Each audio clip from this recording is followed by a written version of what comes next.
Fire alarm FRPD comment.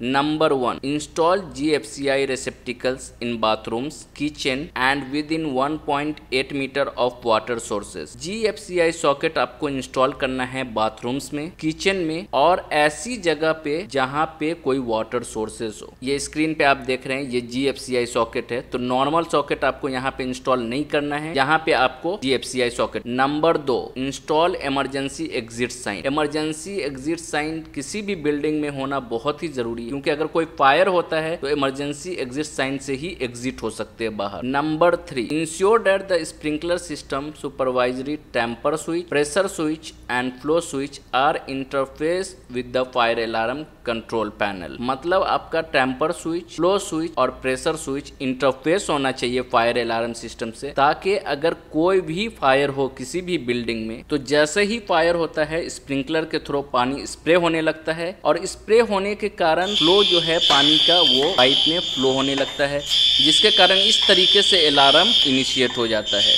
ये initiate क्यों होता है? क्योंकि ये फायर अलार्म से इंटरफेस होता है। तो ये बहुत ही जरूरी है, बहुत ही इंपॉर्टेंट है कि आपका fire alarm supervisory, tamper switch, pressure switch और फ्लो स्विच से इंटरफेस होना चाहिए। Number 4. Internal loop testing shall done by certified vendor with valid certificate. जितना भी फायर अलार्म का सिस्टम है इसका इंटरनल लूप टेस्ट होना चाहिए सारे डिवाइस का। ऐसे बंदे इसका लूप टेस्ट कर सकते हैं जो सर्टिफाइड हो और वो अप्रूव्ड सर्टिफिकेट हो उसके पास। Number 5. Ensure that all smoke detectors are installed away from any supply air diffuser at least 3 feet away. मतलब जितना भी आप स्मोक डिटेक्टर इंस्टॉल करेंगे वो आपका डिफ्यूजर से 3 फीट की दूरी पे होना चाहिए। ये हमारा एयर डिफ्यूजर है, ये हमारा स्मोक डिटेक्टर। तो कभी भी अगर आप स्मोक डिटेक्टर इंस्टॉल करेंगे तो इसकी दूरी डिफ्यूजर से 3 फीट मिनिमम होना चाहिए। Number 6. 24 hours battery test shall be done. Ensure battery backup, power stand and operate the system during the event of main AC power outage. आपको 24 आवर बैटरी टेस्ट करना पड़ता है फायर अलार्म का, ये check करने के लिए कि अगर आपका पावर ऑटेज हो जाता है तो क्या आपका बैटरी बैकअप 24 आवर के लिए है या नहीं। इसलिए हम लोग बैटरी का टेस्ट करते हैं, जिसको हम 24 आवर बैटरी टेस्ट करते हैं। बैटरी टेस्ट में हम बैटरी का वोल्ट का रीडिंग लेते हैं। 24 आवर के लिए हम सप्लाई बंद कर देते हैं, उसके बाद फिर हम बैटरी का वोल्ट का दोबारा टेस्ट करते हैं। Number 7. Ensure that the HVAC is interface with the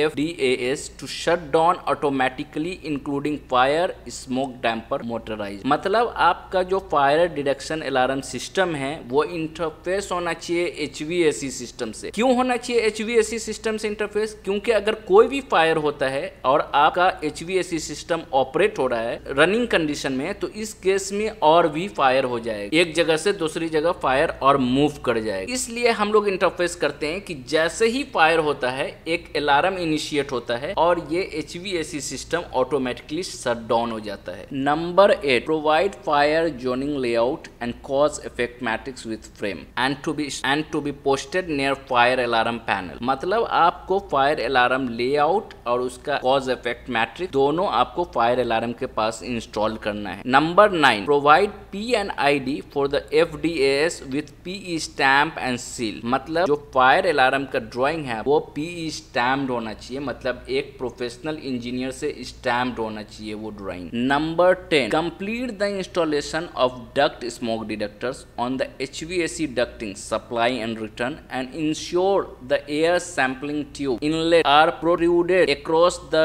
ducting and provide plastic cap.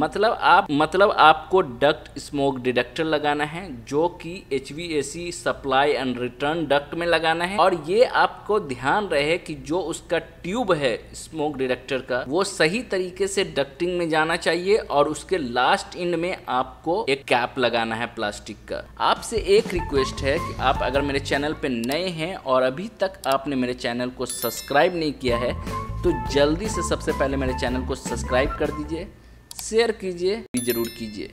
आज के लिए इतने ही, मिलते हैं नेक्स्ट वीडियो में, तब तक के लिए गुड बाय।